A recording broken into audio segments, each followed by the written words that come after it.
emperador romano del siglo II después de Cristo, filósofo y además es uno de los líderes más admirados de toda la historia. Así es, el día de hoy voy a estar hablando de Marco Aurelio, pero sobre todo daré pruebas firmes de su filosofía de vida, el estoicismo. Quédate aquí porque al final de este podcast vamos a estar hablando de cuál fue el gran error de Marco Aurelio, porque definitivamente como todo ser humano no hizo todo perfecto, pero específicamente hubo un error en su vida que lo determinó para siempre.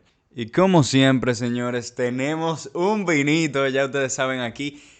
Para los que les interese el tema de las catas de vino, pueden ir a mi Instagram personal, @esvaloar, @svaloir. Así mismo como se escucha, estoy subiendo un pequeño story diciendo qué me parece y haciendo una breve reseña de esos vinos que le voy a recomendar que son tan buenos para la filosofía. Así que vamos a llenar esta copita, vamos arriba con este episodio, me tiene súper emocionado y si tú también, al igual que yo, eres amante del conocimiento, de aprender algo nuevo de la historia, de la política, de la filosofía y de un montón de otros temas que vamos a tratar el día de hoy, quédate hasta el final porque esto va a estar pila de heavy. ¡Salud!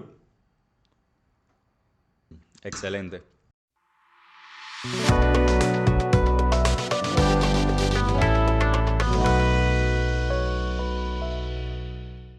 Señores, bienvenidos a Cristoico, su podcast para fundir, acompañado como siempre por su host Ernesto de Dios. Señores, un placer inmenso ha sido para mí esta segunda temporada y en este episodio no le vamos a bajar a pesar de que es el último de esta temporada. Créanme, voy a venir con grandes planes para la tercera temporada, pero hoy vamos a cerrar con broche de oro. Así como en la temporada pasada hice un video sobre 7 pruebas de que Jesús fue estoico, hoy vamos a hablar de varias pruebas que demuestran que Marco Aurelio fue definitivamente estoico. Hoy vas a conocer, si te interesa la vida de Marco Aurelio, una breve biografía. Vas a entender dónde nació, en qué contexto, cómo llegó a ser emperador del imperio más poderoso del mundo y cómo en su vida fue demostrando su filosofía de vida, el estoicismo. Y de esta manera se convirtió, a pesar de ser como primera función un político, en uno de los principales exponentes de la filosofía del estoicismo. Bien, sin más dilación vamos a comenzar ya con el tema. Ustedes saben que a mí me encanta entrar en conceptos. Como hoy vamos a estar contando una historia, digamos, de la vida de Marco Aurelio, voy a hablar del contexto histórico para que nosotros entendamos bien en qué momento se desarrolla la vida de Marco Aurelio. Debo hacer un paréntesis necesario y es que este episodio lo estoy grabando solo y no con algún historiador o alguien que sea especialmente de esta disciplina, porque en este caso soy yo mismo el investigador de historia. Yo el año pasado escribí un ensayo extendido o una monografía especialmente sobre este tema y créanme que tuve que pasar mucha página para la izquierda. O sea que nada, cualquier persona que le interese las fuentes de todo lo que le estoy diciendo, primero te invito a investigar muchísimo más porque hay bastante más en internet y segundo, pues me puedes escribir por DM que no tengo ningún problema con enviarte las fuentes en caso de que dudes o que sencillamente quieras ampliar ese conocimiento. Dicho esto, vamos con el contexto. Cuando hablamos de Marco Aurelio, nos estamos refiriendo a un ciudadano de Roma. Recordemos el Imperio Romano, estamos hablando de los primeros siglos de nuestra era después de Cristo. Y era un periodo muy diferente, una sociedad muy diferente, aunque cabe destacar que hay ciertas cosas de aquella sociedad y de la nuestra actual que tienen similitudes. ¿Por qué? Porque nuestra sociedad occidental sale casi por completo de la sociedad latina, es decir, de el Imperio Romano. De hecho, nuestro nombre como región de latinoamericanos, de Latinoamérica, es precisamente porque somos la parte de América que se deriva de los latinos, que fueron los romanos. Es algo muy interesante y de hecho muchas de las lenguas que nosotros hablamos, incluido el castellano, el español, viene del latín. Ahora bien, es importante destacar que Roma en aquel entonces era el imperio más importante, grande, poderoso y rico del mundo. O sea, la cantidad de poderes que se podían encontrar ahí era inmenso. Sin embargo, también existía mucha desigualdad social, hay muchos problemas en esa época. Y sobre todo, lo importante a destacar para terminar el contexto es que lo más fundamental de ese entonces eran las guerras. Las guerras eran la principal actividad comercial de estos imperios gigantes. O sea, ellos iban, invadían un país, ampliaban su territorio, saqueaban los recursos y lo utilizaban para ellos. Y evidentemente, pues todos los pobladores de esa nueva región perteneciente a Roma también trabajaban y pagaban tributo para ellos, dependiendo del caso, porque hay muchas invasiones, etcétera.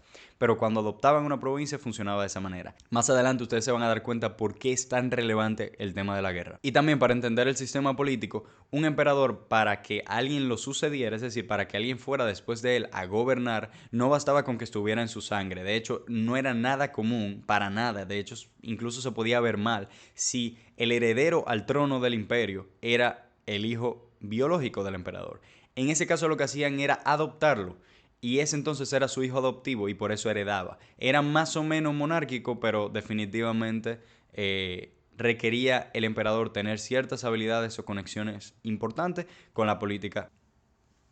Entonces, pasando a la segunda parte, vamos a dar una breve biografía de Marco Aurelio. Digo breve porque como toda vida no daría un podcast para contarla, pero tenemos que tener un poco de contexto de dónde viene, cuál es su familia, etcétera, etcétera. Marco Aurelio nació en el año 121 después de Cristo, es decir, a inicios del segundo siglo, en el seno de una familia patricia. Los patricios en aquella época era la clase social alta, es decir, eran personas con dinero, con formación, con educación, eran personas de cultura, eran personas de clase y sobre todo, y lo más importante en la familia de Marco Aurelio es que tenían muchas, pero muchas relaciones políticas.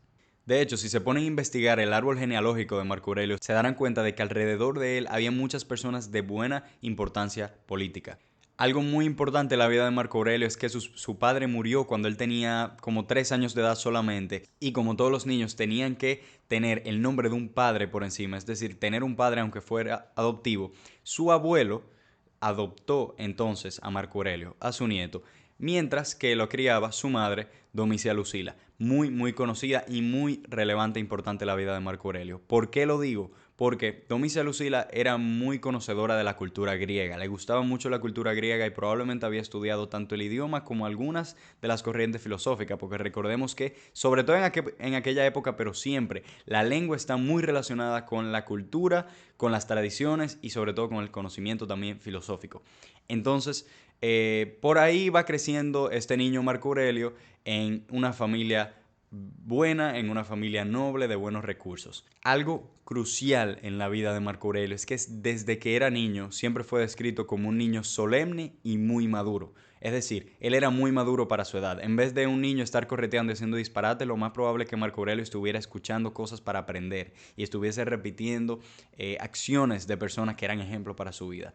De hecho, es tan pero tan así que el emperador de Roma, el mismo emperador, al momento de Marco Aurelio ser niño, le otorgó un apodo, que era Verissimus.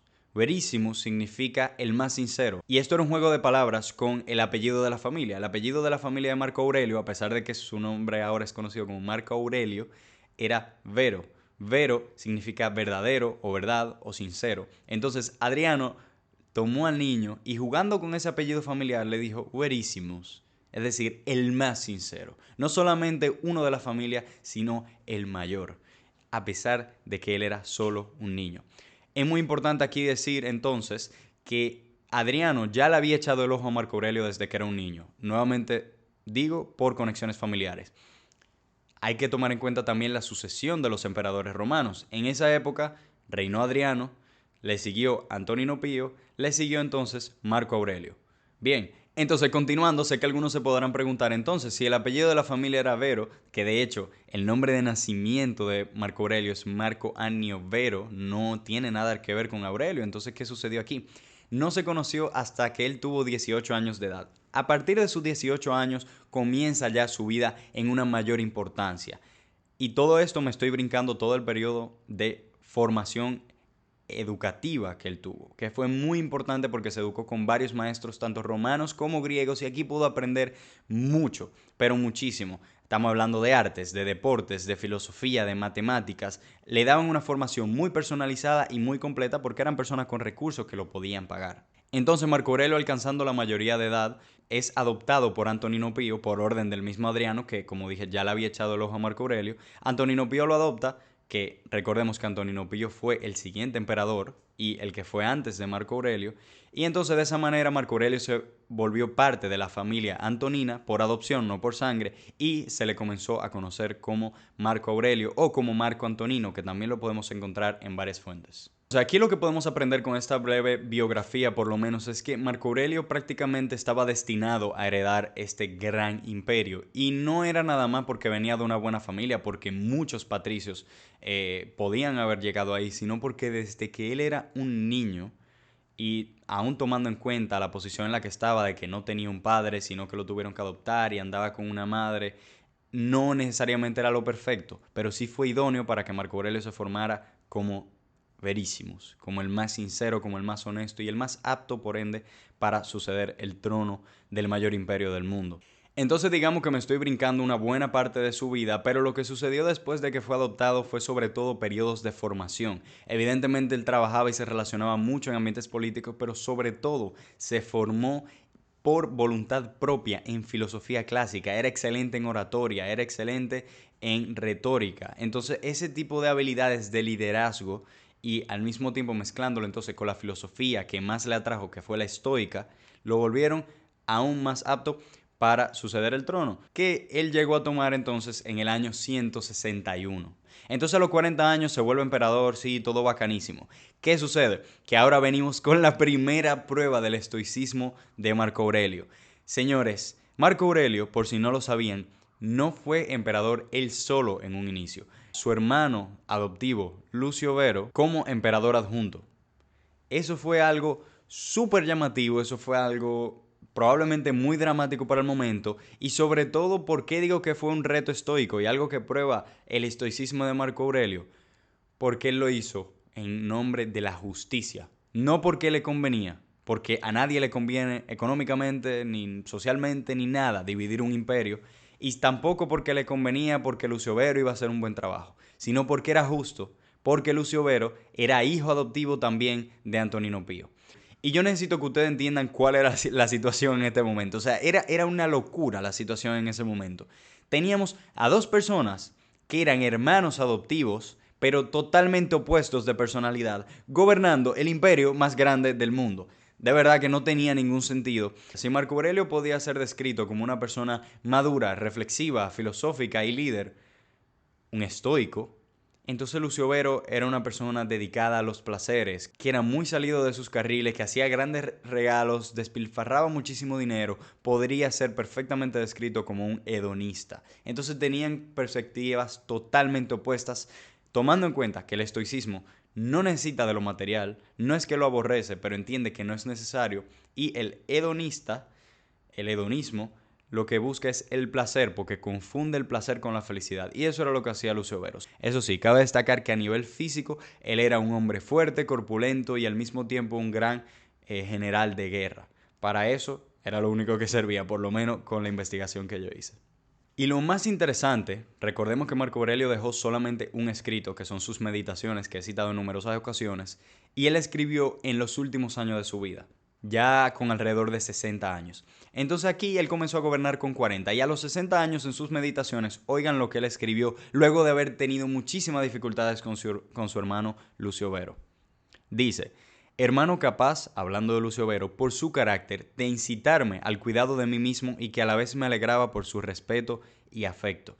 O sea, aquí se observa perfectamente en sus palabras el camino estoico. Busca de la virtud y frente a cualquier situación o persona logra ver el lado positivo sin dar importancia a los hechos externos, a lo que está fuera de su control, porque él no podía controlar a su hermano, él no podía controlar lo que hacía su hermano, pero él sí podía controlar cómo él pensaba de su hermano, porque si él hubiera vivido en su mente con odio hacia su hermano, no hubiera podido gobernar de una forma tan serena y probablemente extraordinaria. Ya para los que quieran saber el fin de la historia, comenzaron gobernando juntos en el año 161 y Lucio Vero murió de una forma totalmente repentina en el año 169. O sea, solamente duró 8 años de reinado, pero fueron 8 años, como digo, de cierta tensión, quizá no entre ellos, porque se llevaban bien, pero en el imperio, porque eran dos personalidades muy distintas y definitivamente, aunque Lucio Vero tenía muchos seguidores, Marco Aurelio era más respetado y podía perder el respeto por permitir que alguien como él gobernara.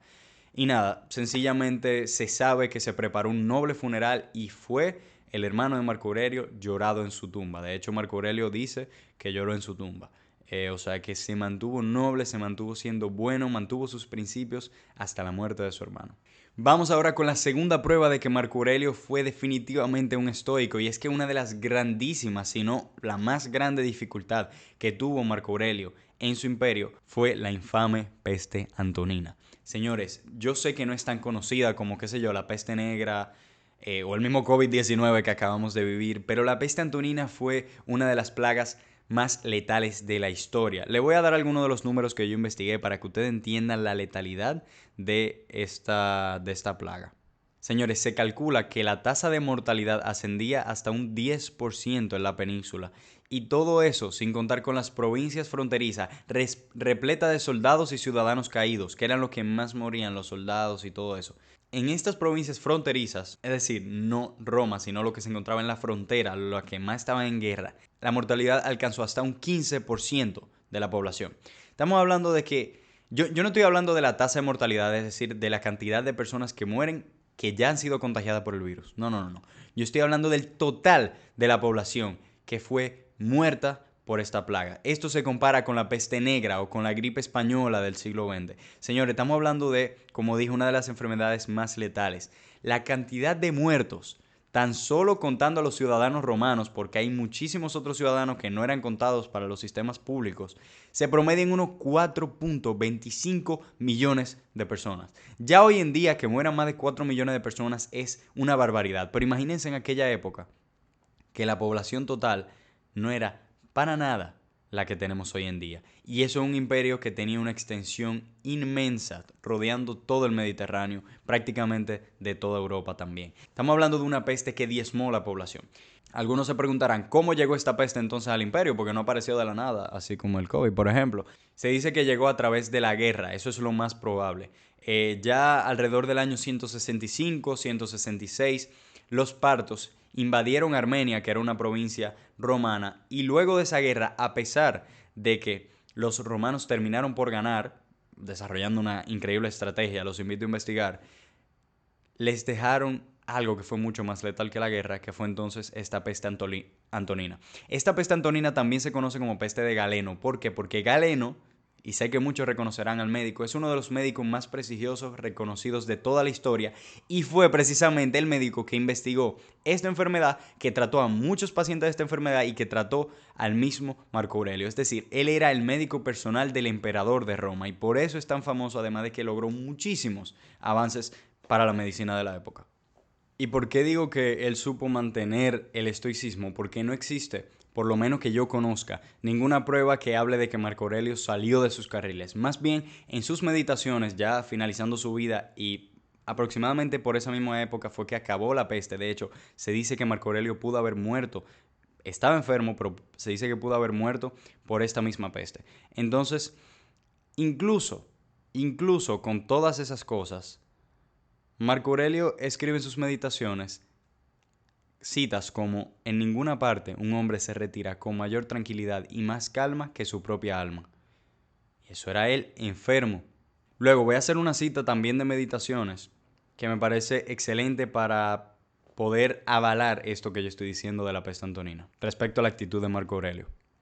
El dueño interior, cuando está de acuerdo con la naturaleza, adopta respecto a los acontecimientos, como la peste, una actitud tal que siempre y con facilidad puede adaptarse a las posibilidades que se le dan. No tiene predilección por ninguna materia determinada, sino que se lanza instintivamente ante lo que se le presenta, con prevención, y convierte en materia para sí incluso lo que le era obstáculo. He de decir que esta es una de mis citas favoritas de meditaciones. A partir de esa frase última que mencioné, es la gran frase en inglés que dice: "The obstacle is the way". El obstáculo es el camino. Lo que era obstáculo se convierte ahora en el camino. Lo que era la peste antonina, que era el mayor obstáculo, se convirtió entonces en ese algo que forzó a Marco Aurelio a adaptarse y tomar las riendas del imperio con mayor seriedad, con mayor preocupación por la salud de sus ciudadanos, que permitió que se desarrollara para el futuro mucha más medicina con un médico como Galeno, etcétera, etcétera. Nunca perdió el control, sino que probablemente tomó esta oportunidad para inspirar más a sus ciudadanos. Pasemos entonces a la tercera prueba del estoicismo de Marco Aurelio. Estas son las guerras marcomanas. Estas guerras son el conflicto bélico que marcaron definitivamente el periodo de gobernanza de Marco Aurelio. Las guerras marcomanas comenzaron en el año 166, tan solo 5 años de que empezó el gobierno de Marco Aurelio, y terminaron en el año 180, que fue el año en que murió Marco Aurelio y que terminó obviamente su reinado. Prácticamente todo el tiempo en el que él fue emperador de Roma fue a base de guerra, de peleas, de disputas, de todo. ¿Qué es lo admirable de esto y por qué me gustaría resaltar el estoicismo? Porque nuevamente, él aún estando en la guerra, que murió en provincia, en plena batalla de guerra, a orillas del Danubio prácticamente, escribía en su diario con una tranquilidad, con una calma, también con cierta nostalgia, pero nunca maldiciendo las guerras ni diciendo que fue una mala oportunidad. De hecho, Marco Aurelio aplicó tanto el estoicismo y este desprendimiento de bienes que para poder financiar la guerra, él tuvo que condonar impuestos y vendió muchísimos de artículos de su propiedad, que no quiero imaginar ni qué suma valía, porque el emperador en aquella época tenía demasiados recursos para poder financiar sus recursos de guerra, y eso incluía mantener a todos los soldados que él tenía, y él, a pesar de ser emperador y tener perfectamente el poder de mandar un general a la batalla y él quedarse tranquilito, él fue a comandar la batalla en el norte de Roma. Y ahí mismo, entonces, en el año 180, le tocó morir. Yo entiendo que esa es una prueba muy grande de estoicismo, de resiliencia, de valentía sobre todo, y de esa fortaleza que entonces es una de las virtudes cardinales también. Tú saber que estás enfermo, que estás débil, que tienes familia, y aún así seguir adelante para cumplir con tu deber, con tu responsabilidad, con tu sentido, con tu propósito. Wow, es algo muy admirable por parte de Marco Aurelio, y definitivamente fue uno de los conflictos más importantes de la historia de Roma en aquel momento, y uno de los más importantes que obviamente vivió el mismo Marco Aurelio. Por último, quiero mencionar la traición de Avidio Casio. Avidio Casio fue un general romano que tenía Marco Aurelio, uno digamos de su círculo, y esos generales romanos también tenían muchísimo poder, pero no estaban supuestos a competir contra el emperador. Entonces, en el año 175, también terminando su reinado, y cuando Marco Aurelio se encontraba en una posición vulnerable, ya que estaba en medio de la guerra, ocurrió una gran traición. Y es que este general Avidio Casio se sublevó contra Marco Aurelio, hizo una protesta y se autoproclamó emperador en Siria. Él tomó la provincia de Siria, traicionando al emperador de todo el imperio.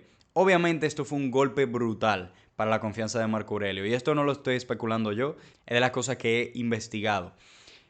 Lo más interesante y por qué se demuestra el estoicismo de Marco Aurelio es porque cualquier emperador de la época, cualquier líder de la época que hubiera dicho, mándalo a matar. Agarraba a todos sus generales más fuertes y mandaban a matar al traidor y lo desaparecían del mapa.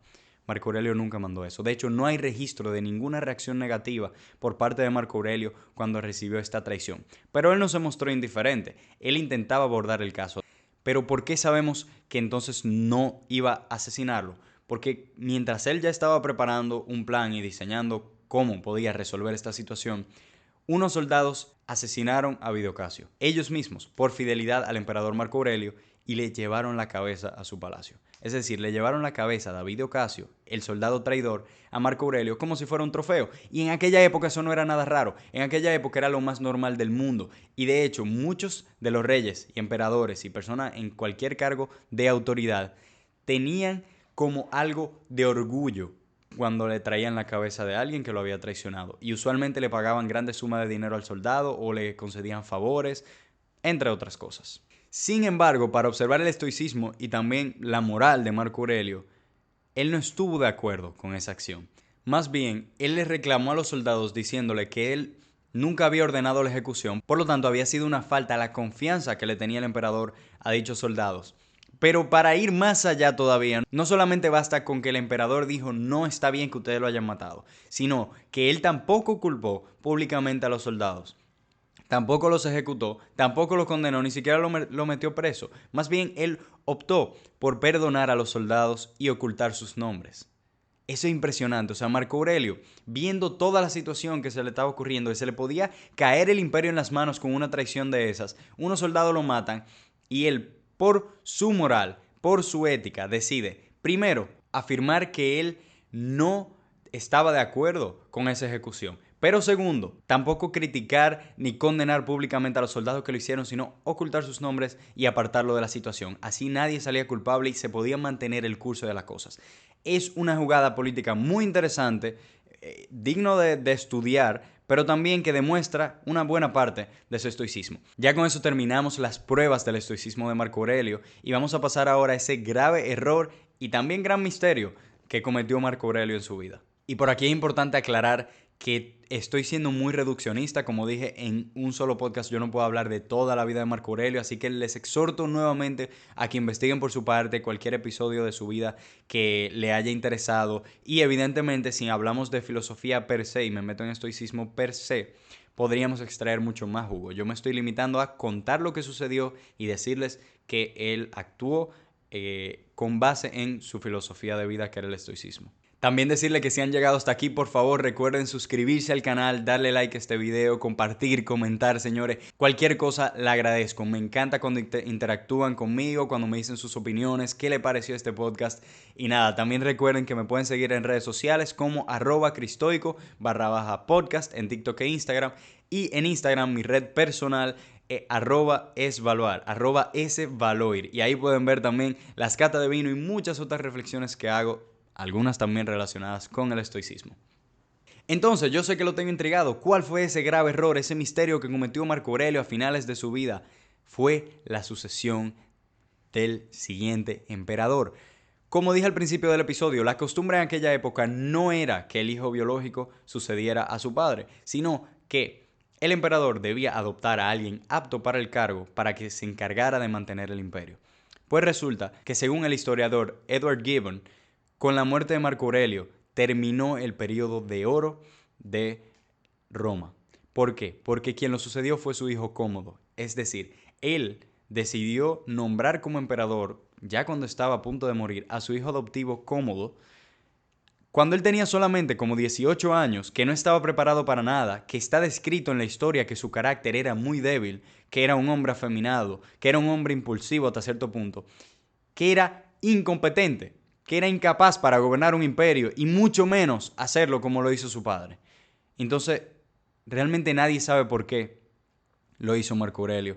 Nadie sabe por qué él llegó a tomar esa decisión. En películas como Gladiator, que salió a principios de los 2000, el director toma la versión de que fue que Cómodo asesinó a su padre para él quedarse con el cargo. Eso es una de las posibilidades. Otra fue que fuera por la misma debilidad de Marco Aurelio. La rígida disciplina de la doctrina estoica era a la vez la cualidad más halagüeña y el único defecto de su carácter. La bondadosa confianza de su corazón engañaba a su esclarecido entendimiento. Esto dice el renombradísimo historiador Edward Gibbon. O sea, la versión que él está tomando no es que Cómodo asesinó a su padre para tomarlo, no es que pasó nada malo, sino que el buen corazón, las buenas intenciones de Marco Aurelio, por el único hijo varón que le quedó, porque todos los demás murieron, no le permitió ver con claridad que su hijo no estaba preparado para el cargo.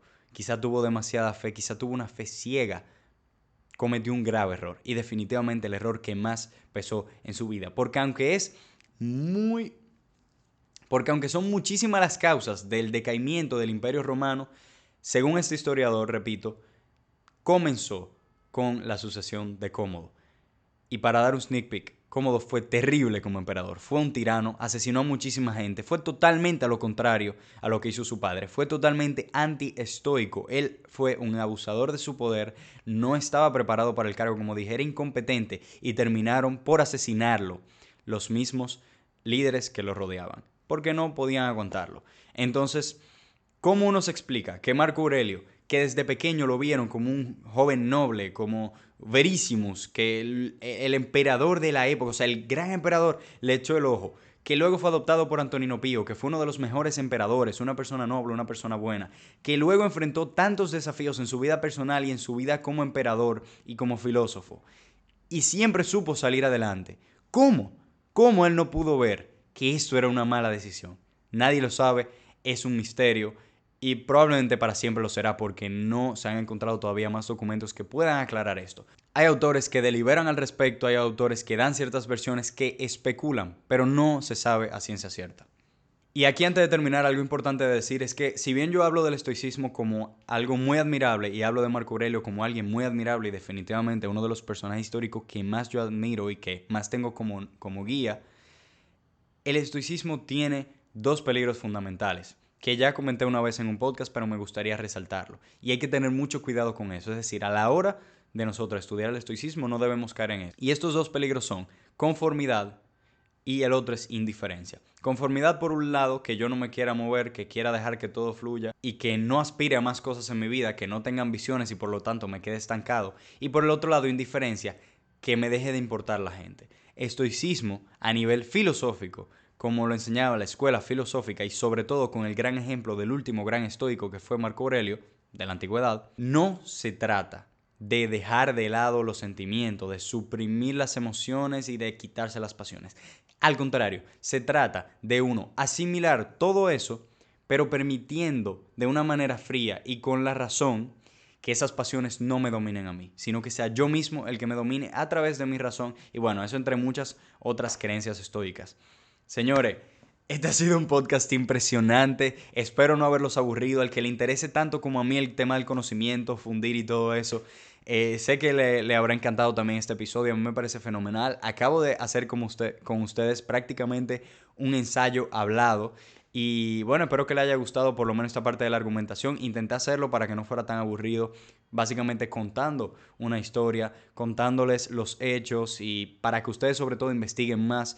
Y nada, como dije, estoy intentando resumir esto lo más que puedo y aún así estamos hablando de que tengo ahora mismo más de media hora, 40 minutos de grabación. Pero nada, si llegaron hasta aquí les agradezco un montón de corazón porque este es uno de los temas que a mí me apasiona y espero que de verdad se hayan podido llevar un granito de arena. Recuerden, como siempre les digo, darle like, suscribirse, comentar todo lo que les parezca para poder continuar este diálogo de un contenido que no se ve tan frecuente en redes sociales. Señores, nada, no me queda más que despedirme esperando que les haya dado aunque sea un empujoncito para crecer, hallar el balance y ser luz en la oscuridad. Nos veremos ya, sí que sí, en la siguiente temporada de Cristoico. Quédense atentos, muchas gracias por estos meses de temporada y un abrazo enorme para todos. Bye bye.